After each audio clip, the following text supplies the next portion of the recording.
오늘은 이제 지난 시간에 이어서 창세기 그 47장 후반부 말씀을 이렇게 전해드리도록 이렇게 하겠습니다. 야곱의 이야기를 이제 계속 이제 우리가 나누고 있는데요.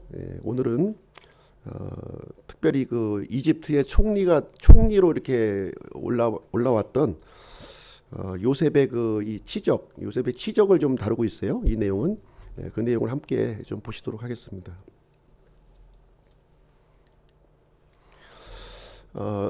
성경에서 이제 요셉이라고 하는 인물을 이렇게 보시게 되면 예수 그리스도를 예표하고 있는 그러한 인물입니다. 요셉은요, 아버지께 사랑받는 그런 아들이었죠. 그래서 예수님께서도 아들 하나님이셨어요. 아들 하나님. 그리고 이 요셉은요, 형제들보다 앞서서 이렇게 이집트 땅으로 먼저 이렇게 보내어졌는데요. 그래서 이제 보디발의 종이 되었고, 그렇지만 하나님의 영으로 충만한 이런 삶을 살았습니다. 그리고 잊혀진 자, 감옥에서 죄수로 잊혀진 자로 이렇게 살아가다가 어느 날 이제 이집트 총리가 되는 그런 영광스러운 자리로 올라서게 되었는데, 예수님께서도 이 세상에 이제 먼저 보내신 자가 되었죠. 그렇죠? 그리고 이 고난 가운데 십자가에 죽으시고 영광 가운데 이렇게 부활하셨습니다. 그리고 요셉의 경우에 보시게 되면 7년 풍년의 때와 7년 기근의 때를 이렇게 관리한 것으로 이렇게 알려져 있습니다. 그러니까 예수님께서도 우리에게 이렇게 번영의 때를 주실 때가 있고요. 또 이렇게 그 기근의 때를 우리에게 허락하실 때가 있습니다. 우리에게 번영의 때를 주시는 이유는 무엇일까요? 우리가 갖고 있는 이 풍요함을 가지고 하나님께 감사하고 하나님께 쓰임받는 삶을 살도록 하기 위해서 번영된 그런 삶을 우리에게 주신 것입니다. 때로는 우리에게 이제 기근의 때를 또 주시기도 하죠. 그 이유는 무엇이냐면 그 기근의 때에 우리의 구원자 예수 그리스도를 만나게 하시려고 하는 그런 뜻을 이제 가지고 있습니다. 그래서 이 요셉의 경우를 보시게 되면 7년 풍년의 때를 이렇게 잘 관리했고요. 7년 기근의 때도 이렇게 관리하는 모습을 이제 보여주고 있습니다. 그래서 이 가나안 땅에 있었던 자신의 가족의 생명을 이렇게 구원했고요. 또 이집트 사람들에게도 이렇게 생명과 은혜를 베푸는 그런 일을 했습니다.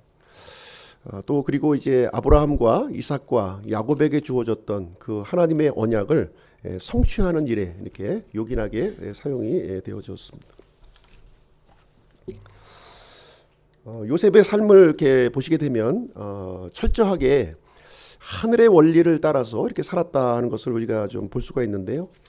요셉만큼 억울한 사람이 있을까요? 요셉만큼 억울했던 사람이 없을 거예요.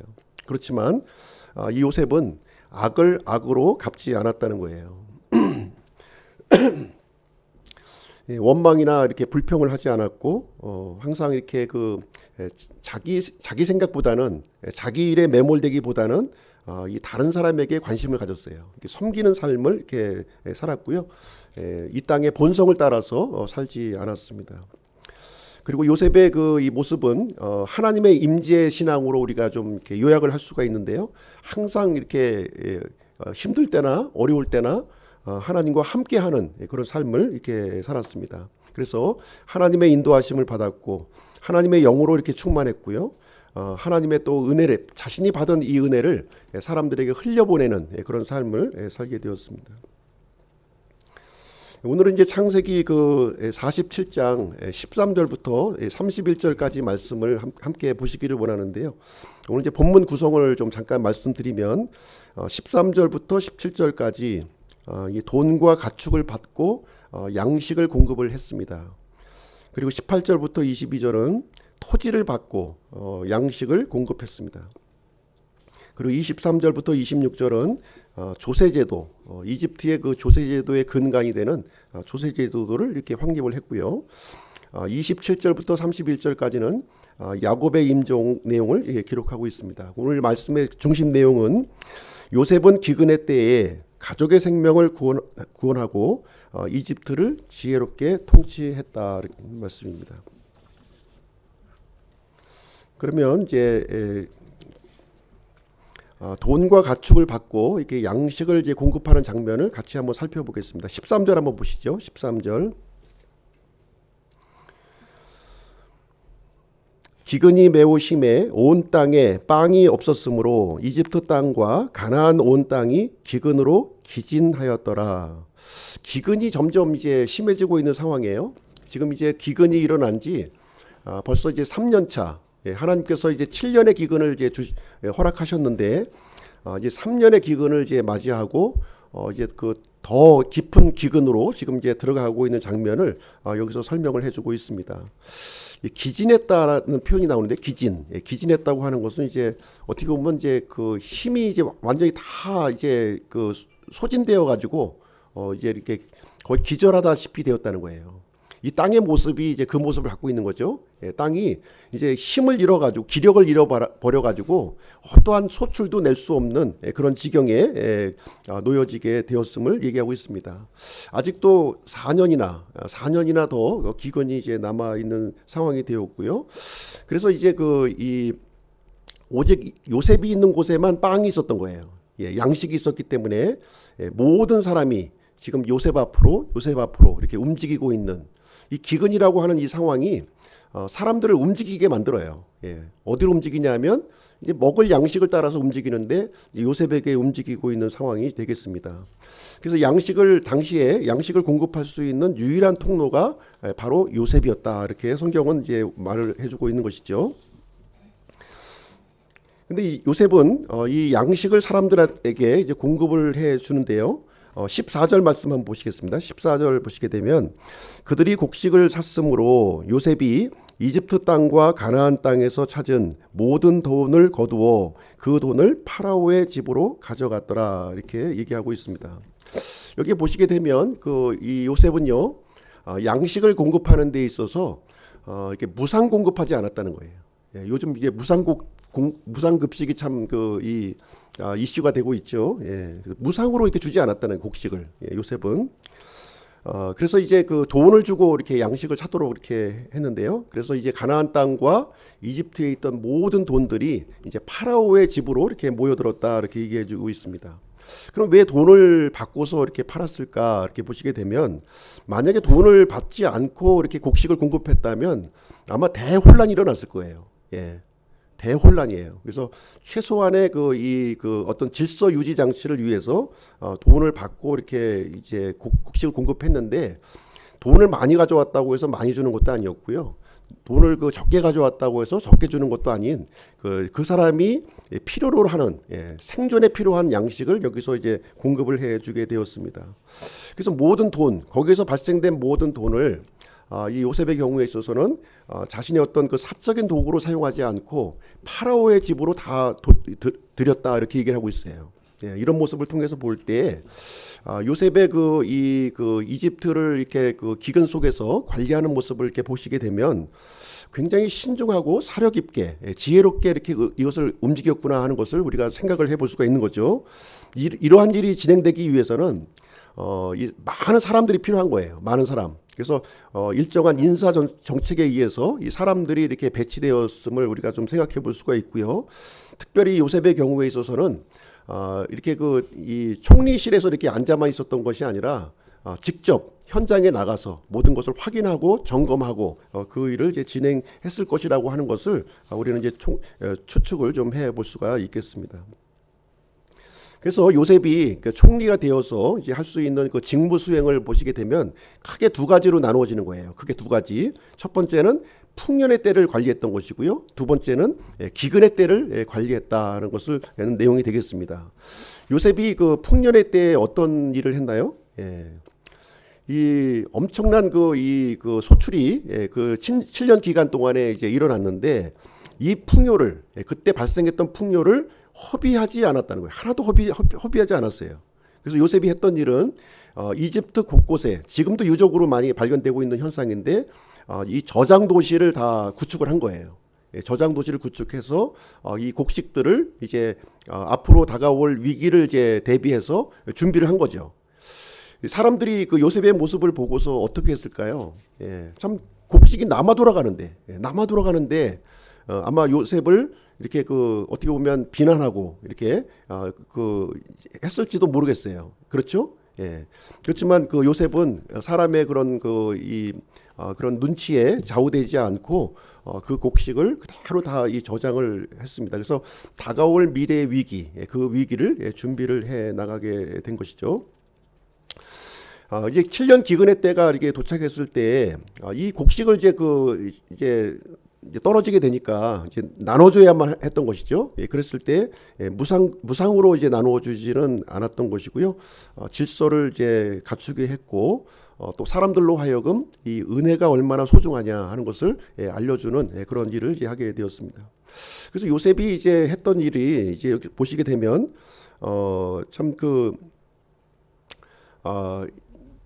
참 이 욕심의 문제를 관리를 잘했던 것 같아요. 욕심의 문제. 지금도 이제 우리가 보시게 되면 지금 우리가 전 세계 인구가 한 80억 정도 되죠. 80억 정도 되는데 10%가 지금 이제 기아와 이런 이 기아로 허덕이고 있는 거예요. 그래서 지금도 죽어가고 있습니다. 지금 한 8억 명 정도가 이제 죽어가고 있는데 그 이유는 뭐냐면 사람들의 욕심 때문이라는 거죠. 절대로 곡식이 부족해서 죽는 게 아니에요. 지금 특정한 사람이 이것을 이제 욕심 때문에 그 8억 명에 해당되는 사람이 지금도 이제 죽어가고 있다고 하는 사실이죠. 그래서 이 욕심의 문제를 지금 이제 이 요셉은 당시에 철저히 관리했구나 하는 것을 우리가 좀 생각을 해볼 수가 있겠습니다. 그리고 이제 또 이제 상황이 좀 벌어졌는데요. 15절 말씀 한번 보시겠습니다. 15절. 이집트 땅과 가나안 땅에 돈이 떨어짐에 모든 이집트 사람들이 요셉에게 와서 이르되 우리에게 빵을 주소서 우리가 어찌하여 돈이 떨어진 연고로 주의 눈앞에서 죽어야 하리까 하매. 이제 돈을 받고서 이제 양식을 공급했는데 돈이 떨어진 거예요. 이집트에도 돈이 없고 당시에 이제 화폐 수단이 아마 은으로 이렇게 아마 화폐 수단을 활용했을 것이 되는데 이 가나안 땅과 이집트에 있었던 모든 돈이 이제 씨가 마른 거죠. 씨가 말라 있는 상태예요. 그래서 사람들이 이제 요셉에게 나와서 내가 우리 주 앞에서 우리 면전에서 죽을 수 없다 이렇게 호소를 하는 거예요. 만약에 양식을 공급하지 않으면 아마 이제 반란이 일어날 수도 있는 그런 상황이 이제 되겠습니다. 이때 이제 요셉은 어떤 대책을 마련하게 되냐면 그렇다면 가축을 가져오라는 거예요. 가축. 집에 있는 가축을 가져오면 그것을 양식과 교환해서 주겠다 이렇게 얘기를 합니다. 그래서 수많은 이 가축들의 행렬이 지금 이제 파라오의 궁 앞으로 이제 들어오게 된 것이죠. 그러면 가축을 가져오는 건 좋은데 이 가축을 어떻게 할 거예요? 누가 관리합니까? 이거 한두 마리도 아니고 아마 수백만 마리가 될 텐데 그걸 관리할 방법이 없는 것이죠. 그럼 요셉은 당시에 이 가축을 그러면 이 밀려드는 가축을 어떻게 해결을 했을까? 이제 우리가 추론을 해보게 되면요. 아마도 이때 야곱의 가족들이 아마 귀하게 요긴하게 사용이 되었을 것으로 생각합니다. 이 목축하는 사람들은요, 이 가축을 다루는 법을 아는 거예요. 가축을 어떻게 다루는지 알고 있어요.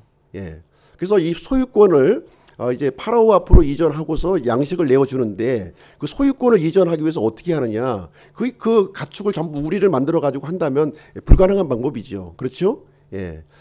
그때 이제 할 수 있는 방법이 무엇이냐면 바로 이제 불낙인을 찍는 거예요. 불낙인을 팍 하고 찍어버리면 그 순간 그 양과 소와 이 나귀들은 파라오의 소유가 되는 것이죠. 그리고 다시 가져가라는 거예요. 다시 가져가서 너희들이 키우라는 거예요. 그리고서 양식을 또 먹을 수 있는 양식을 그때 이제 제공을 해주게 되었습니다. 그래서 이 파라오의 낙인이 찍혀 있는 이 가축들은요 다시 가져올 수 없는 거죠. 다시 이미 집을 낸 거니까 가져올 수 없도록 이렇게 만들어서 또 그 해의 기근을 넘어갈 수 있도록 이렇게 이제 했다는 것입니다. 그래서 요셉의 이 통치 원리를 참 이렇게 보시게 되면 너무나도 지혜로운 거예요. 참 하나님의 지혜로 이 지혜가 아니면 이것을 이제 할 수가 없는 그런 방법을 하게 되었는데요. 이 요셉은요 자신이 이렇게 살아가고 있는 이 방식을 그대로 이렇게 적용을 했다는 거죠. 적용을 해나갔고요. 공평하게 질서 있게 사적인 욕심을 갖지 아니하고 생명을 섬기는 자세로 이 이집트 전체의 그 전역을 통치 원리로 삼아서 이렇게 운영을 해 나가게 되었습니다. 자, 17절 말씀 한번 보실게요. 17절. 그들이 자기들의 가축을 요셉에게 끌어오매 요셉이 말과 양떼와 소떼의 가축과 나귀를 받고 그 대신 그들에게 빵을 주되 곧 그 해에 그들의 모든 가축을 받고 빵으로 그들을 먹이니라. 여기 보시게 되면 요셉이 이제 양식을 공급해 줬는데요. 얼마큼의 양식을 주었냐면 한 해에 필요한 양식을 주었다는 거예요. 한 해를 이렇게 우리가 견딜 수 있는 그런 양의 양식을 계산해서 주었다는 거예요. 참 이 지혜롭죠. 이 방법이 실질적으로 아마 어떻게 이제 이것을 이제 진행했을지는 이제 성경에 나와 있지 않기 때문에 알 수가 없지만 참 이 부분에서 이 요셉의 경우에 있어서는 이 기아와 결핍의 문제, 이 문제를 해결하기 위해서 참 이 사람들의 욕심을 내려놓도록 하는 그 방법을 아마 이제 사용했을 것으로 생각을 합니다. 우리도 마찬가지인 것 같아요. 지금도 우리가 이제 국가의 위기도 만날 수가 있고요. 가정의 위기도 우리가 만날 수가 있는 거예요. 이 위기를 극복하는 방법은 뭐냐? 욕심을 내려놓는 방법입니다. 만약에 욕심을 내려놓지 않으면요. 내가 과거의 뭐 모습을 자꾸 연상하시고 거기에 연연하게 되면 절대로 이 위기를 극복할 수가 없다는 거예요. 욕심을 내려놓으시되 일단 기근과 결핍이 나에게 닥쳤다면 욕심을 내려놓는 일이 먼저 선행이 되어야 된다. 그렇게 되면 이제 그때부터 이제 하나님께서 이제 일을 해 나가기 시작하시는 거죠. 그래서 우리나라에도 이제 주거 문제, 식량 문제, 교육 문제 이런 여러 가지 문제들이 있지만 여기에 대한 해결책은 하나예요. 성경에서 얘기해 주는 것은 욕심을 내려놓으라는 거예요. 욕심만 내려놓으면 이런 해법이 여러 가지 다양한 해법이 나올 수 있다고 생각이 듭니다. 오늘날 그리스도인들이 이렇게 무력한 이유는 뭔가요? 너무나도 무력하죠. 지금 그 코로나를 우리가 통과하면서 그리스도인들, 교회들이 이렇게 무력할 수 있는가 하는 것을 우리가 우리 스스로도 참 너무 무력하지만 일반 그 여타 대형 교회들도 너무 무력한 거예요. 숫자에 비교해 보았을 때 너무 무력한 모습을 보여주고 있습니다. 세상 사람들이 우리 그리스도인들을 볼 때 보는 게 있어요. 무엇을 보냐면 이 세상 사람들, 우리 그리스도인들도 말씀에 대한 분별력이 있죠. 세상 사람도 사람을 보는 분별력이 있는 거예요. 바보들이 아닙니다. 세상 사람들도. 세상 사람들이 이 교회를 바라볼 때, 그리스도인들을 바라볼 때 욕심이 있는지 없는지 정도는 분별한다는 거예요. 근데 그리스도인들이 보게 되면 지금 세상 사람들보다 욕심이 더 많아요. 더 이기적이고요. 더 자기중심적이고요. 이 물질과 이런 그 여러 가지 부분에 대한 집착이 아주 뭐 그 세상 사람보다도 더 그 강한 집착력을 보여주고 있는 거예요. 우리가 비정상적인 상태에서 빛을 발할 수 있나요? 뿌연 렌즈가 있는데 렌즈가 뿌연데 빛을 발할 수 있나요? 빛을 발할 수가 없는 거예요. 우리 그리스도인 자체가 이 정상적인 모습으로 돌아왔을 때만이 빛을 발할 수가 있는 거예요.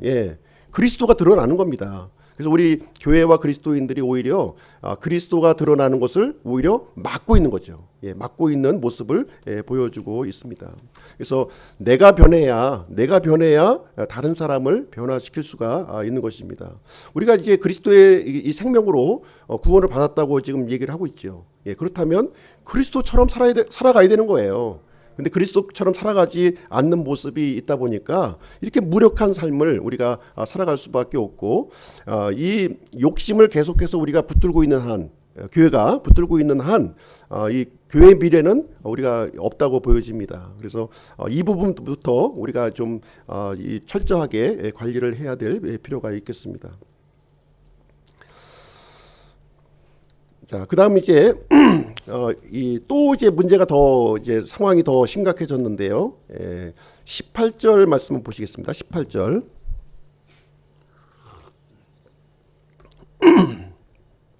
그 해가 끝나고 그 다음 해에 그들이 그에게 와서 그에게 이르되 우리가 내 주께 숨기지 아니하리이다. 우리 돈이 소진되었고 내 주께서 우리 가축 때도 가지셨으니 우리 몸과 땅 외에는 내 주의 눈앞에 남은 것이 하나도 없나이다. 가축마저 다 떨어진 거예요. 가축마저 전부 파라오의 낙인이 다 찍혀버렸고요. 더 이상 양식을 구할 수 없는 상황에 놓여지게 되었습니다. 지금 이 상황은요, 마지막 그 7년째, 마지막 7년을 보내고 있는 상황이에요. 마지막 이제 1년부터 이제 7년까지 쭉 기근이 진행되고 있는데요. 마지막 7년을 지금 통과하는 그 시점에서 지금 이제 돈도 떨어졌고 가축도 다 떨어졌고 이런 상황에서 이제 요셉 앞에 나와 있는 이제 모습이 되겠습니다. 이때 이제 요셉은 어떤 그 해결책을 제시하게 되냐면 이 땅의 소유권, 땅을 받고 이제 그 양식을 내주겠다 이렇게 얘기하는 거예요. 요셉이 제안한 건 아니에요. 이 내용을 요셉이 제안한 건 아니고 우리가 땅을 가지고 있는들 무슨 소용이 있습니까? 땅이 소출을 내지 않는데 그렇다면 땅이라도 좀 받아주시고 양식을 좀 이제 주었으면 좋겠다 하면서 이제 백성들이 요구하고 있는 그런 상황이 되겠습니다. 그래서 요셉은 이 요구를 이제 받아들여 주게 되고요. 그래서 이 이집트에 있는 모든 땅이 누구의 소유가 되었다고요? 파라오의 소유가 되었다 이렇게 얘기하고 있습니다. 그래서 이제 이 요셉은요, 뭐 본인이 그 의도한 것은 아니지만 이 땅을 국유화하는 일을 이제 진행하게 되었습니다. 20절 말씀 보겠습니다. 20절. 요셉이 파라오를 위해 이집트 온 땅을 샀으니 이는 기근이 이집트 사람들을 압도하였으므로 그들이 각각 자기 땅을 팔았기 때문이더라. 이렇게 땅이 파라오의 소유가 되니라 이렇게 얘기하고 있습니다. 이 말씀을 듣고요, 사람들은 토지 공개념을 지금 이제 얘기하기 시작해요. 오늘날에도 보면 이제 뉴스에서 토지 공개념 얘기하시는 분들이 있죠. 그렇죠? 예, 토지 공개념이 이제 필요하다 이런 주장을 하고 있습니다. 일정 부분 맞는 얘기예요. 틀린 얘기는 아니죠. 왜냐하면 이 토지라고 하는 것은 이 공적 개념이 강한 거예요. 이 사적 개념보다는 공적 개념이 강합니다. 그래서 이스라엘 백성들도 보면 땅을 소유하지 않았어요. 땅은 하나님의 것이고 자신들은 토지에 대한 관리권만 이렇게 가지고 있게 되었습니다. 근데 이 토지 공개념이 진행되기 위해서는 전제 조건이 있다는 거예요. 전제 조건이 있다는 것을 분명하게 알고 계셔야 돼요. 그것은 무엇이냐면 완전한 통치자가 있어야 된다는 거예요. 완전한 통치자가 있었을 때만이 이 토지 공개념이 가능하다는 거예요. 그것을 이제 성경은 우리에게 가르쳐주고 있습니다. 바로 이것이 이제 공산주의의 맹점인 거예요. 공산주의는 굉장히 좋은 개념을 갖고 있어요. 이 성경에서 토지 공개념을 갖다가 이제 국가가 이것을 소유해서 이 부자도 없고 가난한 사람도 없고 모든 사람들이 평등한 사회를 만들겠다. 얼마나 좋은 얘기예요. 이것만큼 좋은 얘기 어디 있습니까? 예, 진짜 이 가난하게 사는 사람들에게는 그 장밋빛 희망과 같은 그런 소식이 아닐 수가 없어요. 근데 여기에 맹점이 있다는 것을 아셔야 돼요. 그것은 무엇이냐면 완전한 통치자가 있을 때에만 가능하다는 거예요. 요셉과 같이 이렇게 사리사욕을 이제 얻지 아니하고 이런 사람이 통치할 때에만 이것이 가능하다는 거예요. 예, 그 사실을 우리에게 얘기를 해주고 있습니다. 그 요셉이 이집트 땅에서 이렇게 그 토지를 국유화하고 이 하나님의 이 통치를 이렇게 진행하게 된 것은 이 어떻게 보면 맛보기 잠깐의 맛보기로 이게 준 거예요. 보여준 거예요. 근데 요셉도 죽었죠. 요셉도 죽음으로 인해서 그것이 이제 이 땅에서 실현되지 못하였고요. 그래서 요셉이 실현하지 못했던 것은 누구에 의해서 이루어지게 되냐면 예수 그리스도에 의해서 이루어지는 거예요. 예수 그리스도께서 오셔야만 완전한 영원한 통치자가 오셔야만 이러한 토지 공개념이 완벽하게 이루어진다 하는 것을 성경은 우리에게 얘기를 해주고 있습니다. 자, 이집트 얘기를 다시 한번 얘기해 보면요, 토지의 소유 주체가 바뀌었어요. 지금 이제 요셉이 통치하던 당시의 얘기입니다. 개인의 소유에서 이 파라오의 소유로 이제 바뀌어지게 되었고요. 백성들은 소유의 개념보다는 이 경작의 개념으로 이렇게 바뀌어지게 된 거예요. 그렇죠? 그러다 보니까 땅의 활용도가 굉장히 높아졌죠. 예, 그동안에 토지를 소유했던 이런 이 부유한 사람들은 이 토지를 활용하지 못했던 거예요. 예. 그러나 실제 그 경작할 수 있는 사람들에게 나눠주다 보니까 이것이 활용도가 굉장히 높아지는 그런 상황이 되었다. 그래서 이집트 전체를 이렇게 계획 경제로 이렇게 진행하는데 이렇게 좀 효율성을 갖게 되었다는 것을 얘기해주고 있습니다. 바로 이것이 공산주의론이에요. 예. 이 성경에서 나온 얘기입니다. 성경에서. 그래서 인간 통치자에게 완전한 이 제도는 불가능하다는 거예요. 왜 그렇습니까? 예, 사람은 잠시 있다 사라지는 거예요. 예, 그리고 완전하지도 않아요. 그렇기 때문에 이렇게 완전한 제도가 주어진다 하더라도 이것을 완전한 제도를 이룰 수 있는 그 힘과 능력이 존재하지 않다는 거예요. 이것은 그냥 어떻게 보면 이 가공의 현실을 이제 우리가 추구하려고 하는 것과 같다 하는 것을 얘기해주고 있어요. 이제 자본주의와 이제 공산주의 부분이 이제 많이 이제 요즘에 대립되고 있는 그 이념적인 그런 논쟁이 이제 될 텐데요. 자본주의도 문제점이 있죠. 그렇죠? 그러니까 공산주의가 자꾸 이제 이렇게 고개를 디밀고 이렇게 나오고 있습니다. 그런데 알아야 될 것은 무엇이냐면 공산주의는 더 큰 문제를 갖고 있다는, 더 큰 문제, 더 심각한 문제. 더 큰 심각한 문제를 갖고 있습니다. 그래서 이 땅에서 완벽한 토지 공개념 이런 것을 수행하기 위해서는 완벽하고 영원한 통치자가 오셔야만 가능하다는 거예요. 인간 통치자로서는 불가능하다 하는 것을 성경은 얘기를 해주고 오직 그리스도만 오셔야 이것이 가능하다 하는 것을 우리에게 알려주고 있는 내용이 되겠습니다. 그래서 이 땅에서는 어쨌든 차선을 선택할 수밖에 없는 거예요. 불가능한 걸 할 수는 없는 것이고요. 그래서 자본주의를 우리가 이제 이 성경적인 그런 기본 개념으로 우리가 참고 있는 내용이 되겠습니다. 요셉은 예수 그리스도처럼 살았던 그런 사람이 되겠습니다. 마태복음 8장 20절에 보면 예수님이 이제 자신을 이렇게 언급하셨어요. 여우도 굴이 있고 공중의 새도 보금자리가 있지만 사람의 아들은 머리 둘 곳이 없도다 이렇게 말씀하셨습니다. 예수님은 이 땅에 살면서 자기 소유로 하나도 취하지 않는 모습을 가졌고요. 요셉 역시 총리로 이렇게 있었지만 자기 소유로 이렇게 갖지 않았다는 거예요. 모든 이 생기는 모든 이익을 파라오 앞으로 전부 집어넣게 되었습니다. 아마도 요셉의 경우에 있어서 이렇게 이집트 총리가 되었지만 정적이 많았을 거예요. 그렇지 않습니까? 요셉을 끌어내리려고 하는 사람이 지금도 우리 이제 정치판을 보게 되면 이제 그 모습을 보게 되는데 서로 끌어내리려고 지금 이제 아우성하지 않습니까? 더군다나 요셉은 어떤 사람이에요? 히브리 죄수 출신으로서 갑자기 낙하산으로 총리가 된 사람이에요. 얼마나 이 요셉을 이게 참 이렇게 공격하는 사람들이 이제 많이 있었겠습니까? 곳곳에 아마 파라오의 눈과 귀를 이렇게 숨겨두고서 아마 요셉을 감시하고 있었을 것이 되겠습니다. 또 요셉의 가족들이 또 이게 이집트 들어왔죠. 아마 이것도 좋게 생각하는 것이 아니라 아마 공격의 빌미로 삼았던 사람들이 많이 있었을 거예요. 근데 요셉의 가족들이 어디로 들어갔습니까? 고센 땅으로 간 고센 땅. 고센 땅이 어떤 땅이에요? 이집트 사람들이 버린 땅이에요. 버린 땅. 그리고 혐오하는 땅입니다. 그 땅에 자신의 가족들을 여기에 이제 거주하게 해서 이 자신에 대한 어떤 구설수에 오르지 않도록 철저하게 요셉이 관리했던 모습을 우리는 이제 보게 되는 것입니다. 그런데 이 고센 땅이 황금 지역이 될 줄 누가 알았겠습니까? 이 고센 땅이요. 이 이집트는 전통적으로 이 목자를 이렇게 멸시하고 이렇게 이 가축들을 이렇게 참 혐오스럽게 생각하는 그런 이 사상을 이제 갖고 있었는데요.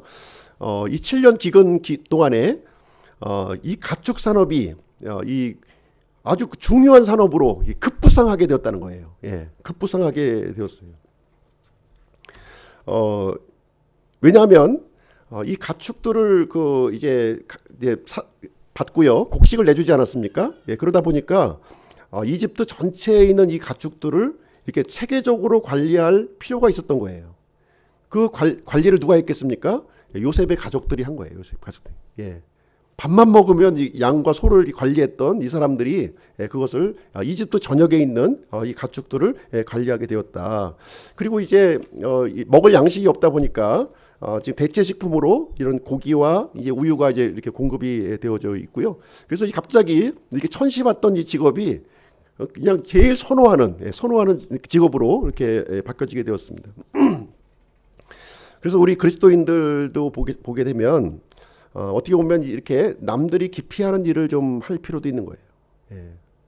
남들이 기피할 그 일들 그러면서 필요한 일을 만약에 한다면 언젠가는 그 일을 하나님께서 이렇게 또 귀하게 쓰시는 그런 일이 있을 것으로 생각을 하게 됩니다. 그래서 22절을 보시게 되면요, 갑자기 그 이제 제사장 얘기가 나와요. 제사장 얘기를 한번 보겠습니다. 22절 한번 보실게요.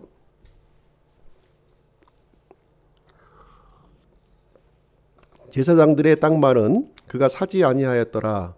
제사장들은 파라오가 그들에게 지정해준 몫을 가졌고 파라오가 그들에게 준 그들의 몫을 먹었으므로 자기들의 땅을 팔지 아니하였더라.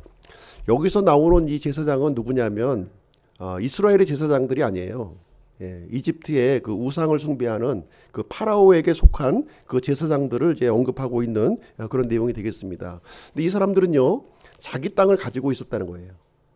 이스라엘의 12지파 중에 이제 레위 지파는 자기 몫을 갖지 않았죠. 예, 상속 몫을 갖지 않았습니다. 그러나 이집트에 있었던 이 파라오의 제사장들은 자기 땅을 갖고 있으면서 파라오의 이 주는 그 녹봉을 받는 사람이었다는 거예요. 예, 그 얘기를 여기서 해주고 있고요. 모든 이 백성들이 양식이 부족해가지고 지금 죽을 지경이 일어났는데 이 제사장만큼 파라오의 제사장만큼은 기득권을 유지하면서 떵떵거리면서 지금 살고 있다는 거예요. 지금 모든 백성들이 돈도 이렇게 허비하고 가축도 허비하고 땅마저도 다 국가에 헌납하는 상황에 이르렀는데 이 이집트의 제사장들은 땅도 그대로 땅을 팔 필요가 없어요. 예. 계속 국가에서 양식을 제공해 주니까 그런 상황에 놓여져 있었다. 그러면서 당시에 지금 그 국가적인 위기에 대해서는 아무런 지혜를 이렇게 내놓지 못하는 그런 모습을 지금 하고 있는 이 내용이 되겠습니다. 종교적인 기득권자를 지금 여기서 언급해 주고 있는 거예요. 아무런 도움이 안 돼요. 그래서 우리가 좀 우리 교회에서도 생각해 볼 내용이 무엇이냐면 이렇게 이집트 파라오에 속한 제사장처럼 우리들도 세상의 제사장이 되어서는 안 된다는 거예요. 세사장의 제사장의 모습이 된다면 이것은 지탄거리와 조롱거리, 짓밟힘의 대상이 될 수밖에 없다는 것을 얘기해 주고 있습니다. 그래서 요셉 당시에 두 종류의 제사장이 존재했었던 거예요. 하나님의 제사장은 바로 요셉 자신이었고요. 세상의 제사장들은 바로 파라오의 제사장들 이 모습이 되겠습니다. 어떻게 이 두 그룹을 우리가 분별을 할 수 있겠습니까? 위기가 닥치면 분별을 할 수 있다는 것입니다. 그래서 이 세상에 속한 이 제사장들은 백성들의 고난에 전혀 관심이 없어요. 자신이 누리고 있는 어떤 이런 이 혜택만 가지고 살아가게 됩니다. 그러면서 하는 일이 무엇이냐면 높은 자리 올라가려고 그러는 거예요. 높은 자리. 높은 자리 올라가려면요. 거기에는 돈이 필요하고 많은 시간이 필요해요. 그래서 막상 그 높은 자리에 올라가면 어떤 일을 하겠습니까? 내가 그동안 투자한 돈 회수해야 될 거 아니에요. 그 일이 반복되는 일이 일어나게 됩니다. 그래서 이 세상에 속한 제사장의 특징은 절대로 생명과 은혜의 메시지를 전달하지 않는다는 거예요. 그렇죠? 그냥 세상에 있는 돌아가는 얘기를 하는 거예요. 뉴스 얘기하고 또 돈이 중요하니까 돈 얘기하고 또 종말론 얘기하고 이렇게 하는 겁니다. 종말론이 나쁘다는 게 아니에요. 종말론은 우리가 중요한 우리의 교리이지만 종말론에 너무 매몰되시면 안 돼요. 종말론에 매몰되시면 안 됩니다. 종말론이 종말이 와서 어떻게 한다는 겁니까? 우리가 현재의 삶을 어떻게 살아야 되는 것이 더 중요한 것이지 종말 자체가 중요한 건 아니라는 거예요. 그래서 종말이 있다면 지금 현재의 나의 삶을 어떻게 살아야 할 것인가 하는 것을 더 초점을 맞추어서 우리가 이제 살아야 될 줄로 생각을 하게 됩니다. 자, 요셉은요, 이제 조세 제도를 또 이제 수립을 하게 되는데요. 이제 기근의 기간이 끝나고 이제 다시 이제 정상적인 그런 그 땅이 소출하는 기간을 이미 이제 도래하게 되었어요. 그랬을 때 이때 그 조세 제도를 이제 그 설립을 하게 됩니다. 23절 말씀 보겠습니다. 23절. 그때 요셉이 백성에게 이르되 보라 내가 이날 파라오를 위해 너희와 너희 땅을 샀노라. 보라 여기 너희를 위해 씨가 있으니 너희는 땅에 뿌릴지니라. 자, 이제 그 땅에 씨를 뿌리라고 하는 거예요. 땅에 씨를. 그러니까 이제 지금 7년 차라는 걸 이제 말해주고 있는 거죠. 이제 7년 차에 땅을 뿌리면 8년 차부터는 땅의 소출이 지금 일어나는 상황을 지금 얘기를 해주고 있습니다. 요셉은 이 소유권을 굉장히 분명하게 여기 좀 그 구별을 했다는 것을 우리에게 얘기해주고 있어요. 하나님의 소유인가, 파라오의 소유인가를 분명하게 구별을 하고 있었습니다. 그래서 본인 스스로가 청직이라고 하는 사실을 잊지 않았던 거예요. 청직이. 예수님께서도 뭐라고 말씀하셨나요?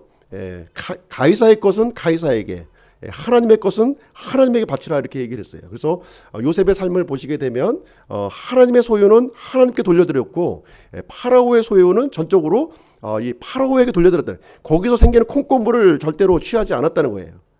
거기에 대해서 허물을 이 요셉에게서 찾지 못했다는 것입니다. 철저히 그 세상의 청지기요 또 하나님의 청지기로 이렇게 살았음을 우리에게 얘기해주고 있습니다.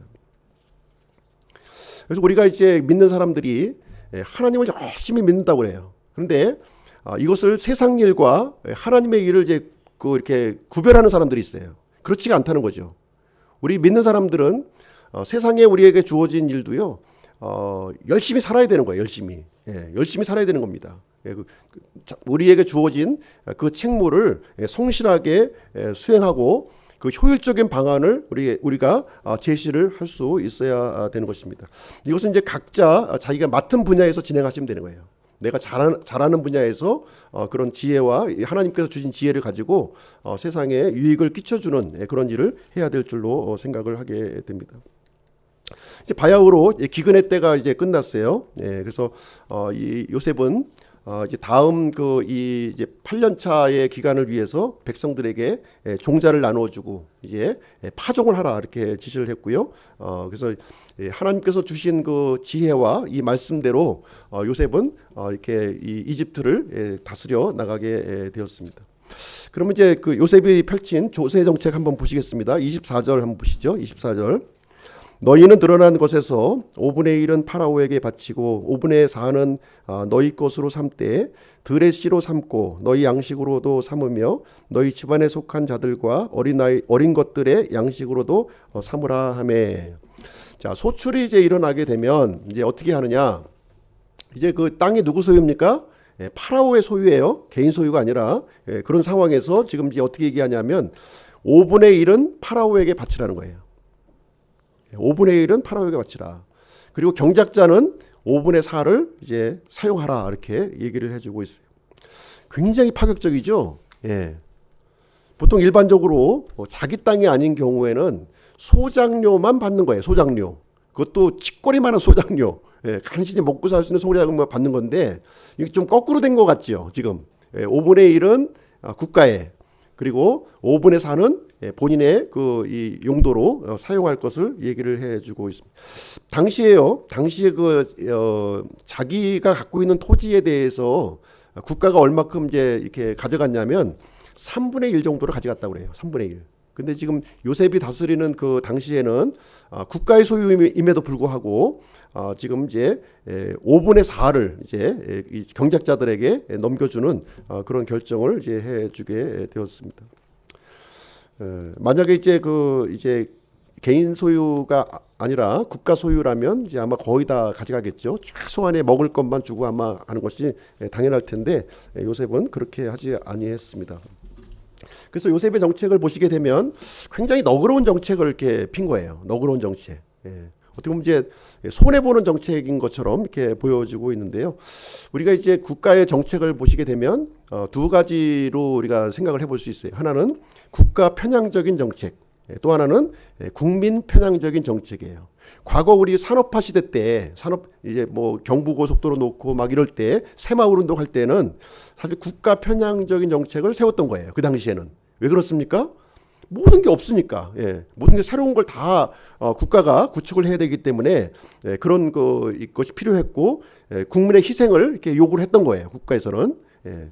근데 지금은 이제 그것을 기초로 해서 잘 살게 됐잖아요, 우리가요. 예. 아주 여유롭게 살게 되었는데, 그래서 지금 나오는 정책이 이제 어떤 정책입니까? 거의 대부분 이제 국가 편향적인 정책보다는 이렇게 이 국민 편향적인 정책으로 바뀌어지고 있는 거예요. 그래서 지금 여야를 막론하고 지금 막 이제 어떻게 하면 더 퍼줄 것인가 막 이렇게 하고 있는데, 저는 이제 이것은 굉장히 앞으로 어려움이 많이 있을 것으로 이제 예상이 됩니다. 그래서 이런 국민들이 이렇게 거시적인 안목을 우리가 갖고 있지 않다면 이런 정치의 어떤 이런 이념 노름에 우리가 국민들이 놀아날 수밖에 없는 상황이 되고요.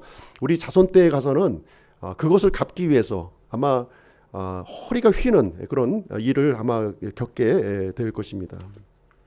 근데 요셉의 경우는 지금 이제 두 가지를 다 고려했다는 거예요. 두 가지를 다 고려해서 균형 잡힌 정책을 이렇게 수행을 했습니다. 그러면서 이 국민들로 하여금, 이 백성들로 하여금 이렇게 자발적인 헌신이 일어나도록, 자발적인 헌신이 일어나도록 이렇게 해놨습니다.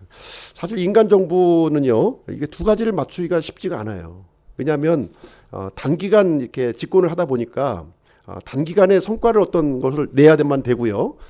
그렇기 때문에 이게 참 이런 균형 잡힌 정책을 수립하기가 대단히 이제 힘든 상황이기 때문에 그런 해결책을 좀 이제 갖춰야 되리라고 생각을 합니다. 그래서 요셉과 같은 이렇게 사심이 없고 참 이렇게 참다운 지도자가 생겨진다면 우리가 이 미래를 바라보는 그런 이 우리 국가와 이 민족이 되지 않을까 이런 생각을 가져보게 됩니다. 자, 백성들의 모습을 보게 되면 이게 자원하는 종이 되었다는 거예요. 자원하는 종. 25절 말씀 보겠습니다. 25절. 그들이 이르되 주께서 우리 생명을 구원하셨으니 우리가 내 주의 눈앞에서 은혜를 입게 하소서. 우리가 파라오의 종이 되겠나이다 하니라. 은혜를 베풀어 달라는데요. 어떤 은혜입니까? 지금 종이 되는 은혜를 해달라는 거예요. 종. 우리 제발 종으로 좀 삼아달라. 참 이 사람들이 요셉의 베풀어진 이런 선정이요 너무나 뛰어나기 때문에 진짜 자발적으로 우리가 국가를 위해서 할 수 있는지를 좀 해달라고 이렇게 처음에 양식을 구하면서 토지를 가져가고 우리 몸을 종으로 삼아달라고 그랬어요. 그러나 요셉은 종으로 삼지 않았습니다. 이 사람들을 토지만 이렇게 수용했던 거예요. 근데 지금 이제 기꺼이 본인들이 스스로 국가를 위한 이런 종이 되겠다는 언급을 여기서 해주게 됩니다. 그래서 요셉은요, 요셉이 세운 정책은 부담을 최소한으로 경감시켜 준 거예요. 경감시켜 주고 그리고 이제 많은 수입을 얻을 수 있도록 이렇게 선순환이 이렇게 작업이 일어날 수 있도록 이렇게 해주게 되었습니다. 그래서 오늘날 세상의 방법을 보시게 되면 이렇게 착취하고 짓밟고 투쟁하고 이렇게 이득을 취하는 그런 제도 구조로 되어 있죠.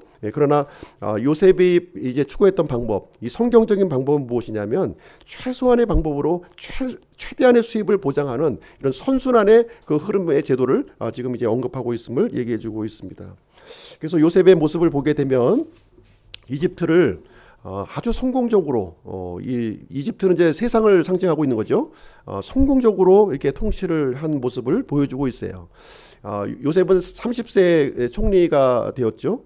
그리고 110세까지 살게 됩니다. 그래서 총리 재임 기간이 80년을 이제 재임하게 되는데요. 아마 최장수 아마 총리가 아닌가 이렇게 생각이 됩니다. 그래서 이 총리로 재임하는 동안에 하나님의 종으로 이렇게 쓰임을 받았고요. 가족의 생명을 이렇게 또 구원을 했습니다. 그리고 자기가 맡았던 이집트에 이렇게 하나님의 은혜를 이렇게 흘러내리는 그런 소중한 통로가 되었습니다. 그래서 요셉을 통해서 이렇게 이 생명과 구원의 역사가 이렇게 일어났음을 우리에게 보여주고 있는 것이죠.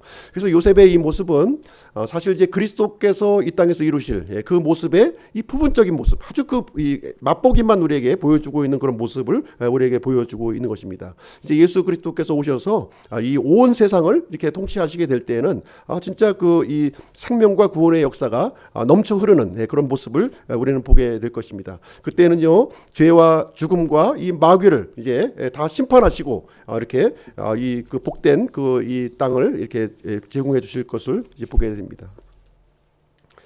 마지막으로 야곱의 임종에 대해서 한번 좀 보도록 하겠습니다. 야곱의 임종 27절 말씀인데요. 27절 이스라엘이 이집트 땅에서 고센 지방에 거하였으며 그들이 그 안에서 소유물을 얻고 자라나서 크게 번성하였더라. 만약에 그 야곱의 가족들이 이 가나안 땅에 계속 있었다면 어떻게 되었을까요? 그냥 뭐 흔적도 없이 다 사라졌을 거예요. 근데 이제 하나님의 뜻에 순종해서 이렇게 요셉의 초청으로 이집트 고센 땅에 이렇게 머물게 되었을 때 크게 번성하는 일이 일어났다. 그래서 우리의 이 개인적으로도 마찬가지일 거예요. 우리가 내가 뭔가 막 이뤄보려고 이렇게 막 애를 써도 이렇게 막 그 실타래와 같이 엉키는 모습을 볼 거예요. 그러나 우리가 하나님의 뜻에 순종하고요, 하나님의 그 인도하심에 우리에 맡겼을 때에는 하나님께서 이루어 주시는 그 성과는요, 내가 노력한 것과는 비교가 되지 않는 엄청난 번성을 우리에게 주신다는 것을 여기서 보게 되는 것입니다. 한번 실험해 보세요. 한번 실험해 보시면 예상치 않은 결과, 우리 생각을 뛰어넘는 결과가 하나님께서 인도해 주시라고 생각을 합니다. 그래서 야곱은 이집트에서 몇 년을 살게 되냐면 17년을 살게 되네. 17년. 130세에 이제 이 그 파라오를 이렇게 만나고요. 17년간을 여기서 이제 살게 되는 모습을 보여주고 있습니다. 기근 2년차에 들어왔어요. 기근 2년차에 들어와서 5년간의 기근을 이제 끝마치고 그리고 12년을 더 이렇게 살아가게 되는데요. 147세에 이제 임종을 하게 됩니다. 이때 요셉의 나이는 몇 살이냐면 56세 때 이제 아버지를 이제 사랑하는 이 아버지를 이제 떠나보내게 되는 그런 경험을 하게 되는 것이죠. 그래서 이 야곱의 삶을 보시게 되면 참 이 파라오 앞에서도 고백을 했지만 내가 험악한 세월을 지금 살아왔노라 이렇게 고백을 했어요. 그래서 이 요셉의 초청으로 이집트 땅에 들어와서 참 어떻게 보면 그동안의 그 이 고생한 것을 다 어떻게 보면 보상을 받은 것 같아요. 평안하고 여유롭고 참 그 이 안정된 삶을 이집트에서 살지 않았는가 하는 것을 생각하고요. 그래서 마지막 임종의 순간을 이제 맞이하게 되었습니다. 그러면 우리가 임종, 우리는 다 한 번씩 겪게 되겠죠. 임종의 순간을 다 맞이하게 될 것입니다. 이 야곱에게도 이 하나님 앞으로 이제 가야 될 그 시간을 이제 맞이하게 되면서 야곱이 취했던 그 한 가지 특이한 내용을 여기서 기록해주고 있는데요. 요셉과 이제 한 가지 언약을 맺는 거예요. 한 가지 언약을 맺습니다. 맺는데 넓적다리에 이렇게 그 손을 놓고서 이제 언약을 맺는데 이 아브라함도 지금 이제 이 리브가 이삭을 이제 이삭의 그 아내 리브가를 이제 구하기 위해서 엘리에셀과 이제 넓적다리 언약을 맺잖아요. 그죠? 넓적다리 언약을 맺는데 이 넓적다리 언약은 이제 어떤 언약을 얘기하고 있냐면 지극히 사적인 언약이에요. 사적인 언약. 그러면서 참 절대로 되물릴 수 없는 이런 이 생명의 언약을 이 넓적다리 언약을 지금 하고 있는 거죠.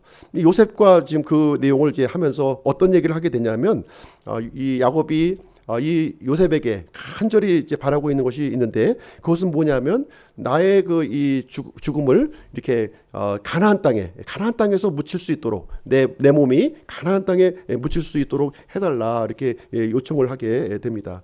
그래서 이 야곱이요 이집트에서 이렇게 평안하고 이렇게 참 부족함이 없는 그런 삶을 살았지만 그래도 잊지 않고 있었던 그 야곱의 마음속에 잊지 않고 있었던 것은 무엇이냐면 바로 가나안 땅이라는 거예요. 하나님께서 주시기로 약속했던 그 언약의 땅, 약속의 땅을 단 한 시간도 그 부유함 중에 있음에도 불구하고 잊지 않았음을 여기서 얘기해주고 있고요. 내가 죽은 몸을 지금 이제 요셉에게 의탁을 하면서 이제 그 조상의 그 묘실에 옮겨줄 것을 여기를 해주게 됩니다. 그래서 31절 말씀 보겠습니다. 31절 이스라엘이 이르되 내게 맹세하라 하매 요셉이 그에게 맹세하니 이스라엘이 침상머리에 기대어 몸을 숙이니라. 야곱이 죽을 때요 어떤 모습으로 죽습니까? 이스라엘로 죽어. 이스라엘. 하나님께서 야곱의 이름을 바꿔주셨죠. 어떨 때는 야곱이라고 부르고요, 어떨 때는 이스라엘이라고 부르고 있는 거예요. 야곱이라고 부를 때는 야곱의 그 옛 모습 이제 그걸 얘기해주고 있는 것이고요. 이스라엘의 모습이라고 하는 것은 바로 하나님께서 이렇게 섭리 가운데 인도해 주시는 그 이스라엘을 얘기해주고 있는 거예요. 그래서 마지막 임종의 순간을 이스라엘로 맞추고 있는 이스라엘의 모습을 맞추고 있으면서 침상머리에 기대어서 머리를 숙였다 이렇게 기록을 해주고 있습니다. 그래서 야곱은요, 이 이스라엘인 야곱은 이 마지막 남은 이 호흡, 마지막 남은 이 숨을 이 있는 기력을 다해서 하나님께 예배를 드리는 것으로 마치는 모습을 여기서 보여주고 있습니다. 그래서 자기 몸은 이렇게 조상과 함께 묻히기를 원했고요. 자기의 혼은 하나님과 함께 하기를 간절히 원했던 이 야곱의 이 마음을 우리가 생각을 해볼 수가 있습니다. 그래서 하나님을 의지하고 하나님을 의지하면서 이 영혼의 문을 이렇게 열어 젖히면서 이렇게 들어가고 있는 이 야곱의 마지막 순간의 모습을 여기서 기록하고 있습니다. 그래서 야곱은 마지막 그 호흡이 끝나는 이 시점같이 내가 세상에 속한 자가 아니라 이집트에 속한 자가 아니라 하나님께 속한 자로 남아있겠다고 하는 결단을 여기서 해주게 됩니다. 그래서 하나님께서는요, 이 야곱에게 참 많은 것을 허락해 주셨어요. 많은 것을 허락해 주셨습니다. 많은 고생도 했지만 많은 것을 허락을 해 주셨어요. 그래서 영원한 안식으로 이렇게 인도해 주셨으리라고 생각을 하게 됩니다. 그럼 오늘 본문 말씀을 좀 정리를 좀 해드리도록 하겠습니다. 첫 번째는 위기를 준비하는 삶을 살자는 거예요. 위기. 우리 닥쳐올 위기, 미래 위기에 대해서 준비하는 자가 되어야 된다는 거예요. 7년간의 풍년 이후에 7년간의 기근이 이제 일어나게 되었습니다. 이 기근을 이제 우리가 맞이하게 되면 우리가 지금 풍년에 이루었던 모든 것들이요, 한순간에 다 날아가 버리는 거예요. 거품과 같이 다 날아가 버리. 돈이라든가 가축이라든가 토지라든가 모든 것이 다 다 날아가 버리게 됩니다. 그래서 종으로 살 수밖에 없는 그런 모습으로 이렇게 됩니다. 요셉의 경우를 보시게 되면 이렇게 국가적인 위기를 이렇게 준비를 했어요. 국가적인 위기를 이렇게 그래서 우리가 준비하는 사람만이 우리가 닥쳐올 위기를 극복할 수 있다는 거예요. 지혜로운 사람이에요. 위기를 극복하는 것이. 그래서 우리가 이 현재의 삶을 살아갈 때 항상 미래에 닥칠 위기에 초점을 맞추고서 우리가 살아가는 그런 자세를 가져야 할 줄로 생각합니다. 우리 그리스도인들도 마찬가지예요. 다 각각의 주어진 그 시간을, 인생이라고 하는 시간을 우리에게 부여를 해 주셨습니다. 그래서 우리는 이 하나님을 만날 그 날을 이제 우리는 맞이하고 있는 것이죠. 그래서 이 땅의 삶을 어떻게 보내야 될 것인가, 하나님을 만날 그 준비를 우리가 해야 되지 않겠습니까? 해야죠. 그렇죠. 부끄러운 모습으로 하나님 앞에 만나서는 안 될 거예요. 분명히 만날 텐데 그 만났을 때 내가 어떠한 삶을 이렇게 살았는지 그것을 고백할 수 있는 저희들의 모습이 되었으면 좋겠습니다. 그래서 지혜로운 사람은요, 복된 미래를 준비하는 사람이다 하는 것을 말씀해주고 있습니다. 두 번째는 하나님께 하듯 사람들에게 신실하라는 거예요.